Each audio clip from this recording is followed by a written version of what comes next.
आज मेरा नया जन्म हुआ। अगर मैं ऐसा कहूँ तो कुछ गलत नहीं होगा। मैं एक खुश मिजाज जिंदा दिल लड़की कब इतनी निराश और असुरक्षित हो गई पता ही नहीं चला। मैंने तो हमेशा उसे प्यार किया था और अपने रिश्ते को संभालने की पूरी कोशिश की, पर अब लगता है कि मैं रिश्ता संभाल नहीं रही थी बल्कि अपने आप को बेवकूफ़ बना रही थी। रिश्ता तो कभी था ही, प्यार तो कभी था ही नहीं।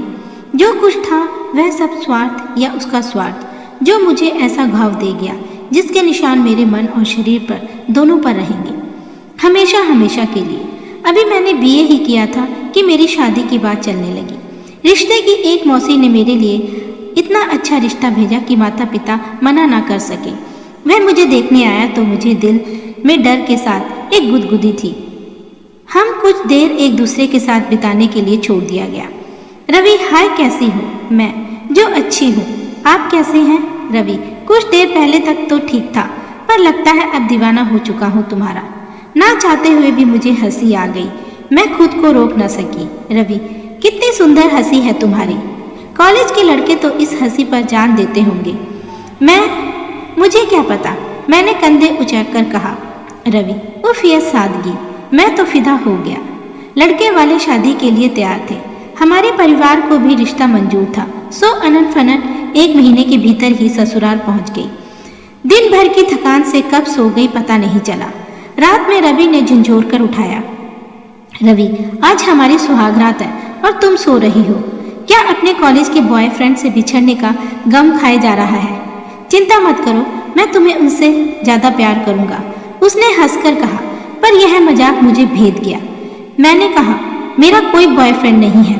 मैंने गुस्से से कहा। रवि, इम्पॉसिबल, आजकल तो बदसूरत से बदसूरत लड़कियों का चक्कर चल रहा है।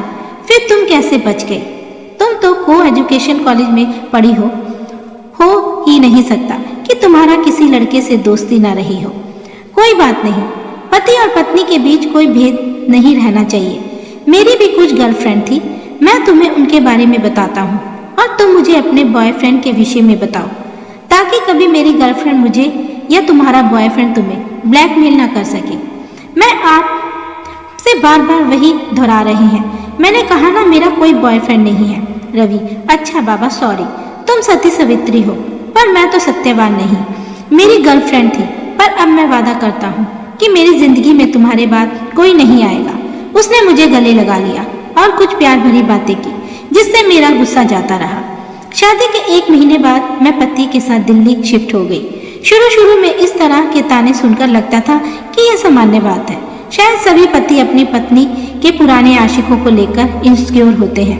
पर फिर धीरे धीरे, रवि, तुम उसी समय छत पर कपड़े सुखाने क्यों जाती हो जब सामने वाली बिल्डिंग में रहने वाला लड़का पढ़ाई करने छत पर जाता है? रवि, वो शाम से सुबह तक छत पर टहल कर पढ़ता है। उसके एग्जाम चल रहे हैं और वो मुझसे 5 साल छोटा है। रवि, तो तुम्हें उसकी उम्र भी पता है, यानी कि तुम मोहल्ले वालों से बात करती हो मेरे मना करने के बावजूद, और तुम्हें तो छोटे लड़के ही पसंद है ना?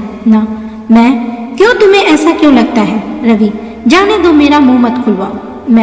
नहीं प्लीज, मुंह खोल दो अपना, मैं भी तो सुनूं। आखिर तुमने ऐसा क्या देख लिया कि जिससे तुम्हारे दिमाग में यह बात घर कर गई? रवि, तुम्हारे मायके में भी तो आता है एक संतोष, वो मेरे छोटे भाई की तरह है। मैं उसे ट्यूशन पढ़ाती थी। रवि, जरूर, ऐसे मुंह बोले भाई बहन बहुत देखे हैं मैंने, उसने मुझे झंझोर कर कहा। बात आगे न बढ़ने के उद्देश्य से मैं हमेशा ही चुप हो जाती, और शायद मेरी चुप्पी ही उसे मेरी स्वीकृति लगती थी। मुझे समझ में नहीं आता कि मैं उसे यकीन दिलाने के लिए क्या करूं। मैं अपने घर जाती तो वो वहां से भी मुझे कठपुतली की तरह नचाता। रवि, कहाँ हो? मैं घर पर हूँ। रवि, आवाज तो गाड़ियों की आ रही है, क्या तुम कहीं घूमने निकली हो? अपने आशिक से मिलने गई होगी। मेरा घर सड़क के किनारे है, यहाँ गाड़ियों की आवाज नहीं तो क्या सुनाई देगा? रवि, या तुम तो बुरा मान जाती हो, मैं बस मजाक करता हूँ। अच्छा, घर पर हो तो सासू माँ से बात करा दो। मैं जानती थी वो सिर्फ कंफर्म करने के लिए माँ से बात करना चाहता है कि मैं दिन भर कहीं गई तो नहीं। मेरी भोली माँ उसे बता देती कि मुझसे मिलने संतोष आया, या मैं अपने घर पर बगल में रहने वाली फ्रेंड के घर गई, और ये बातें दिन भर मुझे सुनाई जाती। मैं मायके जाने से डरने लगी। मेरे फोन रिकॉर्ड चेक किए जाते और रिकॉर्ड किए जाते थे। अड़ोस पड़ोस की औरतों से भी बात करने की मनाही थी। अव्वल तो मायके जाने नहीं मिलता, या जाती तो पति के साथ जाओ और उसी के साथ वापस आ जाओ। मैंने जब रवि से कहा कि मैं अभी बच्चा संभालने के लिए तैयार नहीं हूँ, इसलिए माँ नहीं बनना चाहती, इस बात के लिए उसने मेरी माँ, मेरी चाची, मेरी मामी सबको फोन मिला डाला। रवि, माँ जी आप ही बताइए, क्या मैं आपको इतना निकम्मा लगता हूँ कि अपने बच्चे की परवरिश नहीं कर सकता? मल्टीनेशनल कंपनी में सॉफ्टवेयर इंजीनियर हूँ। मेरे परिवार वाले भी बच्चे का मुंह देखने को तरस रहे हैं। आखिर घर का सबसे बड़ा बेटा हूँ और ये कहती है मैं माँ नहीं बनना चाहती। कहीं मैं अपने घर वालों को यह बता दूं तो हड़कंप मच जाए, पर मैं नहीं चाहता कि मेरी पत्नी के विषय में कोई गलत धारणा बनाए, इसलिए मैंने सारा इल्जाम अपने ऊपर ले लिया। वो हमेशा मुझे दोषी ठहराकर खुद मासूम बन जाता। मेरी माँ, मौसी और चाची सबने मिलकर मुझे यही सलाह दी कि पहले बच्चे को लेकर तो ससुराल में भी बहुत आशाएं होंगी, उन्हें मत तोड़ो। और आखिर मैं गर्भवती हो गई। यूं तो मेरी सास कभी मुझे फोन नहीं करती थी, पर जब भी करती तो बस यही ताना मारती कि मैंने उसका बेटा उससे छीन लिया। मैं खुद नहीं जानती कि मैंने ऐसा कैसे और कब किया। उस दिन पड़ोस की एक भली औरत जो कभी कभी मुझसे हाल चाल ले लिया करती थी, वह मेरे घर आ गई। सीमा भाभी, अरे सुनीता तेरा कौन सा महीना चल रहा है? मैं छठा। भाभी, अच्छा अगर कोई प्रॉब्लम हो तो बताना, मैं तुम्हें डॉक्टर के पास ले चलूंगी। रवि तो अक्सर घर पर रहता नहीं, ऐसे में कभी किसी की जरूरत पड़ सकती है। अपने आप को कभी अकेला मत समझना। रवि का नेचर तो बहुत ही अच्छा है, वह मुझे तो तुझे भाभी बोलता है, वह बड़े प्रेम से पेश आता है, वरना यहाँ दिल्ली में किसके पास किसी से हंसकर बात करने की फुर्सत नहीं। भगवान तुम दोनों को सदा खुश रखे। रवि, सुनीता आज कोई आया था क्या? सिंक में पड़े चाय नाश्ता के कप प्लेट को देखते हुए रवि ने पूछा। मैं, हाँ बगल की सीमा भाभी आई थी। रवि, क्यों? तुमसे मना किया था ना कि दिल्ली के लोग बहुत धूर्त और चालाक होते हैं, ये सब औरतें दुष्चरित्रहीन और मूर्ख हैं, इनसे दूर रहो। और उस सीमा भाभी का तो पड़ोस में रहने वाले लड़कों से अफेयर चल रहा है, ये बात सारा मोहल्ला जानता है। पति के जाते ही उसे घर बुला लेती है, और फिर मैंने तुम्हें उसके बारे में पहले भी बताया था ना कि वह तो मुझे भी लाइन मारती है, फिर भी तुमको उसके जैसी औरत को घर में बुलाकर चाय नाश्ता कराया। वो तो आपकी बहुत तारीफ कर रही थी और मुझे प्रेग्नेंट देखकर कह रही थी कि कोई जरूरत हो तो बताना। रवि, अच्छा मेरी तारीफ तो करेगी ही, मुझे फंसाना जो है। क्या तुम्हें लगता है कि वह तुम्हारा ख्याल मुझसे बेहतर रख सकती है? मैंने ऐसा तो नहीं कहा, पर कोई आ गया तो क्या भगा दूं? रवि, हाँ बिल्कुल भगा दो, तुम्हारा पति हूँ वो नहीं। किसी भी भारी व्यक्ति से फालतू मेल जोल बढ़ाने की जरूरत नहीं। यहाँ की औरतें सब शराबी और बदचलन है, और मैं नहीं चाहता कि मेरी भोली भाली पत्नी भी उनके रंग में रंग जाए। सुनीता, तुम बहुत सीधी और भोली हो, तुम्हें मैं दुनिया की बुराइयों से बचाना चाहता हूँ, इसलिए थोड़ी सख्ती बरतता हूँ। कोई बात नहीं, पर आज के बाद वह औरत आए तो बाहर से ही उसे हालचाल देकर बहाना बनाकर बाहर से ही भगा देना। यह कहकर उसने मेरे चेहरे को अपने दोनों हाथों में लिया और मेरे माथों पर चुंबन दिया। जब मैं तर्क देती तो वह मुझे किसी तरह निशस्त्र कर देता। मुझे समझ नहीं आता कि मैं ऐसा क्या करूं कि वह नाराज ना हो, दुखी ना हो और परेशान ना हो। मेरी माँ भी मुझे फोन करती, मैं गिनी चुनी बातें करके फोन जल्दी से जल्दी रख देती। सीमा भाभी को भी मैं बाहर से ही टरकाना शुरू कर दिया। आखिर उन्हें भी हार मान ली और मेरे घर आना छोड़ दिया। मेरा 8वां महीना चल रहा था जब एक दिन घर की डोरबेल बजी। ये रवि के आने का समय नहीं था। दिल धड़क गया कि कौन होगा, कहीं सीमा भाभी तो नहीं। दरवाजा खोलते ही एक जान पहचाना चेहरा दिखाई दिया, पर याद नहीं आया कि यह कौन है। अरे सुनीता, मैं छाया, तेरे बचपन की फ्रेंड, भूल गई?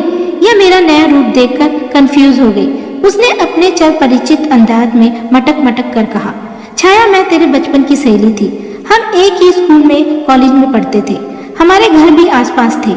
हमारा बचपन और किशोर अवस्था एक दूसरे के घरों में बीता है। उसे देखकर उसे गले लगाने की तेज इच्छा हुई, पर औपचारिक मुस्कान देकर मैंने डरते हुए उसके भीतर आने के लिए रास्ता दिया। छाया, वाह यार, तेरा घर तो बहुत बढ़िया है, तेरा पति खूब कमाता होगा, वरना दिल्ली जैसे शहर में अपना घर होना कोई छोटी बात नहीं है। मैं, और कैसी है तू? बैठ, मैं चाय लेकर आती हूँ। मैं जल्दी जल्दी से उसे टरकाना चाहती थी। छाया, क्या यार, क्या अब हम इतने दूर हो गए कि तू मुझे मेहमानों की तरह चाय नाश्ता कराएगी? मैं खुद बना लूंगी, तू यहाँ बैठ मेरे पास। छाया ने मुझे खींचा और सोफे पर पसर गई। वह मुझे अपने दिल्ली शिफ्ट होने की कहानी सुना रही थी, पर मेरा ध्यान कहीं और था। छाया, सुनीता क्या बात है? छाया ने मेरा उड़ा हुआ रंग देखकर कहा। मैं कुछ नहीं, बस कुछ तबीयत ठीक नहीं है। मैंने साफ झूठ बोला। छाया ने मुझे गले लगा लिया। मुझसे झूठ बोलकर तुझे लगता है कि तू बच जाएगी, पर तू नहीं जानती, तू कांप रही है। ये एंजाइटी के लक्षण है। मैं एक साइकोलॉजिस्ट की बेटी हूँ, भूल गई? पापा ने यही एक क्लिनिक शुरू किया है और मैं भी उनके साथ प्रैक्टिस करती हूँ। मैं पहले भी तेरे दिल में झांक सकती थी। तुझे पढ़ने के लिए मुझे पीएचडी करने की जरूरत नहीं। मेरा रुका हुआ बांध टूट गया और मैंने बदले में उसे सब कुछ बता दिया। छाया, ये लोग परजीवी तरह के होते हैं जो दूसरों का खून चूस कर जीते हैं। हैरी पॉटर याद है ना? हम दोनों साथ साथ देखने गए थे। उसमें डोमेस्टिक और डम्पचास की तरह यह लोग जब तक हमारे आसपास रहते हैं हमारी सारी खुशियाँ चूसते रहते हैं और बस दुख भरी यादें ही हमारे पास रह जाती हैं। पर डम्पचास जब आपके आसपास ना हो तो आपका बेहतर फील करते हैं, जबकि नॉर्किस्टिक तुमसे दूर रहकर भी तुम्हारी खुशियाँ चूस सकते हैं। तेरी माँ को कुछ शक था, इसलिए जब हम लोग यहाँ शिफ्ट हुए तो उन्होंने तेरा पता मुझे दिया और कहा कि मैं तुझसे कभी कभी मिल आया करूँ। अब तेरा बच्चा इस दुनिया में आया नहीं है, अभी भी समय है। क्या तू उसे इस माहौल में जन्म देगी? मैंने ऐसे लोगों को करीब से देखा है। एक बार बच्चा हो गया तो इस जाल से निकलना और मुश्किल होगा। अब कभी तो इनसे दूर जाना चाहेगी तो समाज में दूसरी औरतें तुझे यकीन दिलाएंगी कि बेटा अपने बच्चे का मुंह देखकर जी। जब तेरे बच्चे बड़े हो जाएंगे तब तेरे अच्छे दिन आ जाएंगे, पर यकीन मान तू इंतजार करती रह जाएगी और अच्छे दिन कभी नहीं आएंगे। ये लोग बच्चों में उसकी माँ के प्रति जहर भर देते हैं। निर्णय लेने का यही सही समय है। कम से कम तू अपने बच्चे की नजरों में तो नहीं गिरेगी। मैं क्या करूं? मैं फट पड़ी। छाया, कड़े फैसले लेने होंगे। तू अपने पति की पत्नी नहीं बल्कि उसका भोजन है। वह वैम्पायर की तरह तेरे खून पर जी रहा है। तुझे खुद को मजबूत करना होगा और उससे पीछा छुड़ाना होगा। तुझे अपनी जिंदगी जीने का पूरा हक है, अपने लिए नहीं तो अपने बच्चे के लिए। इस नरक से निकलना होगा। हम सब तेरे साथ हैं। तू मेरे घर चल, मैं तुझे अपने पापा के क्लिनिक में जॉब दिला दूंगी। वो धमकियां देगा, डराएगा, भला बुरा कहेगा, पर वह खुद बहुत कमजोर है।